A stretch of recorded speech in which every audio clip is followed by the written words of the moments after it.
মাননীয় প্রধান উপদেষ্টা ডেকেছেন। তার ডাকে আজকে বিভিন্ন ধর্মের নেতৃত্বশীল ব্যক্তিবর্গ তারা এসেছেন এবং দেশের বিভিন্ন প্রান্ত থেকে সবাই আজকে সমবেত হয়েছেন। আমরা বাংলাদেশের মানুষ কেমন আছি, বিশেষ করে আমাদের অন্য ধর্মাবলম্বী যারা আছেন মুসলিম ছাড়া, তারা কেমন আছেন, তারা তাদের সেই অবস্থা ব্যক্ত করেছেন। তো আমরা লক্ষ্য করেছি যে এখানে আমাদের মধ্যে আলহামদুলিল্লাহ চমৎকার ধর্মীয় সম্প্রীতি বজায় আছে। সেটিকে সামনে আরও কিভাবে ভালোভাবে ধরে রাখা যায় সেজন্য আজকে আমরা কথা বলেছি, সবাই মন খুলে সবাই যার যার মতামত ব্যক্ত করেছেন। মাননীয় প্রধান উপদেষ্টা মহোদয় তিনি আমাদের কথাগুলো খুব মনোযোগ দিয়ে শুনেছেন এবং তিনি বলেছেন যে একটি সুন্দর সম্প্রীতির বাংলাদেশ, যে বাংলাদেশে কোনো ভয় থাকবে না, সেটি গড়বার জন্য তারা কাজ করছেন।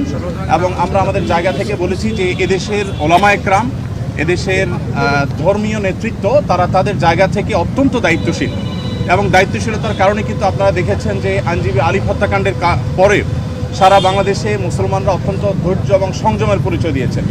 বিগত সরকারের শেষের দিকে আপনারা দেখেছেন ফরিদপুরে দুইজন মসজিদের নির্মাণ শ্রমিককে অত্যন্ত নির্মমভাবে অন্য ধর্মাবলম্বীরা হত্যা করার পরও গোটা দেশের মুসলমানরা অত্যন্ত সংযমের পরিচয় দিয়েছেন। আমরা এটিকে যেমন সাধুবাদ জানিয়েছি, ঠিক তেমনিভাবে এটিকে ধরে রাখবার জন্য সংগ্রাম চালাচ্ছি।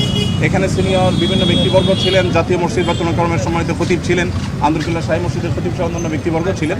প্রত্যেকেই একই সুরে কথা বলেছেন যে আমরা সম্প্রীতির বাংলাদেশ গড়ে তুলতে চাই। বাংলাদেশের মানুষ যেভাবে ধর্মীয় সম্প্রীতির উজ্জ্বল উদাহরণ তৈরি করেছে, এটা পৃথিবীতে আসলেই বিরল।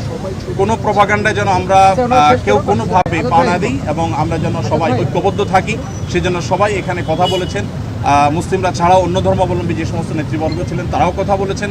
তো আমরা আশা করছি যে একটা সম্প্রীতির বাংলাদেশ যেটি ইতিমধ্যে আলহামদুলিল্লাহ আছে, সেটিকে আরও ভালো জায়গায় আমরা নিয়ে যেতে পারবো এবং পৃথিবীর কাছে উজ্জ্বল উদাহরণ হিসেবে আমরা দাঁড় করাতে পারবো।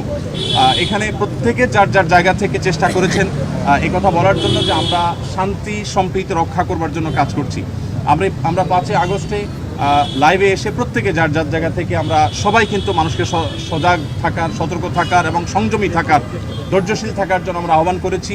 এবং আলিফ হত্যাকাণ্ডের পরও আমরা প্রত্যেকে যার যার জায়গা থেকে মানুষকে সংযমী থাকার আহ্বান করেছি। ইসলাম আমাদেরকে অন্য ধর্মাবলম্বীর ব্যাপারে যথেষ্ট দায়িত্বশীল আচরণ করতে বলে। আমাদের প্রিয় নবী সাল্লাল্লাহু আলাইহি সাল্লাম আমাদেরকে মানুষ হিসাবে অন্য ধর্মাবলম্বীদেরকে মর্যাদা দিতে শিখিয়েছে এবং সেই শিক্ষা ধারণ করবার কারণে বাংলাদেশের মানুষের মধ্যে সাম্প্রদায়িক সম্প্রীতি তৈরি হয়েছে।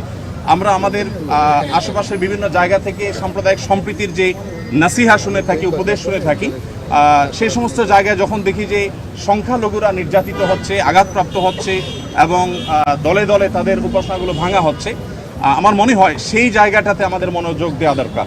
আমাদের দেশে সংখ্যালঘু ভাইরা তারা নিরাপদ আছেন, আজ নিরাপদ থাকবেন, তাদেরকে নিরাপদ রাখবার জন্য আমাদের সরকার যেমন কাজ করছে, ধর্মীয় নেতৃত্ব তারা তাদের জায়গা থেকে কাজ করছেন।